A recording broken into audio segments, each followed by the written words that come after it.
ಸ್ನೇಹಿತರ big Boss Kannada 12ರಲ್ಲಿ Rakshita ಶೆಟ್ಟಿಗೆ Ashwini Gowda ಮತ್ತು ಜಾನ್ವಿ ನೀಡುತ್ತಿರುವಂತಹ ಕಿರುಕುಳ ವ್ಯಾಪಕ ಚರ್ಚೆಗೆ ಗ್ರಾಸವಾಗಿದೆ.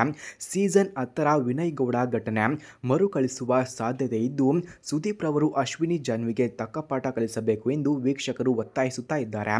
ರಕ್ಷಿತಾ ಪರ ನಿಲ್ಲುವಂತೆ ಸಾಮಾಜಿಕ ಜಾಲತಾಣಗಳಲ್ಲಿ ಭಾರೀ ಕೂಗು ಕೇಳಿಬರುತ್ತಿದೆ. ಹಾಗೆ ಇಲ್ಲಿ ಬಿಗ್ ಬಾಸ್ ಸೀಸನ್ 10ರಲ್ಲಿ ವಿನಯ್ ಗೌಡ ಅವರು ಡ್ರೋನ್ ಪ್ರತಾಪ್ನ ಕಾಲೆಳೆಯಲು ಹೋಗಿ ಬಾಯಿಗೆ ಬಂದಂತೆ ಮಾತನಾಡಿದ್ದರು. ಅದು ನೋಡುಗರಿಗೆ ಕಿರುಕುಳದ ರೀತಿಯೇ ಕಾಣಿಸಿತ್ತು.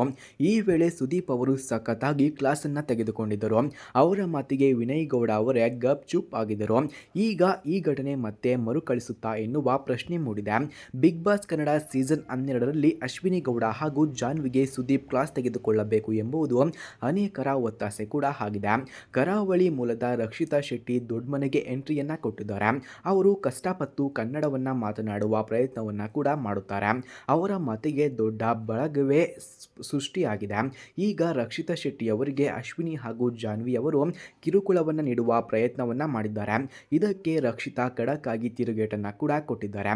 ಸುದೀಪ್ ಅವರು ಈ ವಿಚಾರವನ್ನ ಕೈಗೆತ್ತಿಕೊಂಡು ಜಾನ್ವಿ ಹಾಗೂ ಅಶ್ವಿನಿಗೆ ಕ್ಲಾಸನ್ನ ತೆಗೆದುಕೊಳ್ಳಬೇಕು ಎಂಬುದು ಅನೇಕರ ಕೋರಿಕೆ ಕೂಡ ಆಗಿದೆ.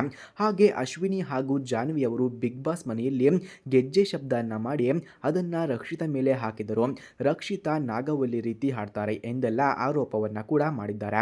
ಇದೇ ವಿಚಾರವನ್ನ ಇಟ್ಟುಕೊಂಡ ವಾರ ಪೂರ್ತಿ ಎಳೆದಿದ್ದಾರೆ. ರಕ್ಷಿತಾಗೆ ಪದೇ ಪದೇ ಕಿರುಕುಳವನ್ನ ಕೊಡುವ ಪ್ರಯತ್ನವನ್ನ ಮಾಡಿದ್ದರು. ಈ ವಿಚಾರದಲ್ಲಿ ಸುದೀಪ್ ಅವರು ರಕ್ಷಿತಾ ಪರ ಊಹಿಸಿಕೊಂಡು ಮಾತನಾಡಲೇಬೇಕೆಂದು ಅನೇಕರು ಅಭಿಪ್ರಾಯವನ್ನ ಹೊರಹಾಕಿದ್ದಾರೆ. ಅಶ್ವಿನಿ ಹಾಗೂ ಜಾನ್ವಿ ಅವರು ಒಟ್ಟೊಟ್ಟಿಗೆ ಇದ್ದಾರೆ. ಸದಾ ಕೆಟ್ಟ ವಿಚಾರಗಳನ್ನೇ ಇವರು ಪ್ರಮೋಟ್ ಮಾಡುತ್ತಿದ್ದಾರೆ. ಇವರ ಹಾರಾಟಕ್ಕೆ ಸುದೀಪ್ ಅಂಕುಶ ಹಾಕುವ ಸಾಧ್ಯತೆ ಇದೆ. ಸೋಷಿಯಲ್ ಮೀಡಿಯಾದಲ್ಲಿ ಈ ಬಗ್ಗೆ ಸಾಕಷ್ಟು ಚರ್ಚೆಗಳು ಕೂಡ ನಡೆಯುತ್ತಿವೆ. ಸುದೀಪ್ ಈ ವಿಚಾರದಲ್ಲಿ ಮೌನವನ್ನು ವಹಿಸಿದರೆ ತಪ್ಪಾಗುತ್ತೆ ಎಂಬುದು ಅನೇಕರ ಅಭಿಪ್ರಾಯವೂ ಕೂಡ ಆಗಿದೆ. ಸೊ ಫ್ರೆಂಡ್ಸ್, ಇದರ ಬಗ್ಗೆ ನಿಮಗೆ ಏನೆನಿಸುತ್ತದೆ? ಸುದೀಪ್ ರವರು ಕ್ಲಾಸ್ ತೆಗೆದುಕೊಳ್ತಾರೋ ಅಥವಾ ಇಲ್ವೋ ಎಂಬುದನ್ನು ಕಮೆಂಟ್ ಮೂಲಕ ತಿಳಿಸಿ. ಧನ್ಯವಾದಗಳು. ಹಾಗೆ ಇದೇ ರೀತಿ ಇನ್ನಷ್ಟು ಅಪ್ಡೇಟ್ಸ್ಗಳಿಗಾಗಿ ನಮ್ಮ ಚಾನಲನ್ನು ಕೂಡ ಸಬ್ಸ್ಕ್ರೈಬ್ ಮಾಡಿಕೊಳ್ಳಿ. ಧನ್ಯವಾದಗಳು.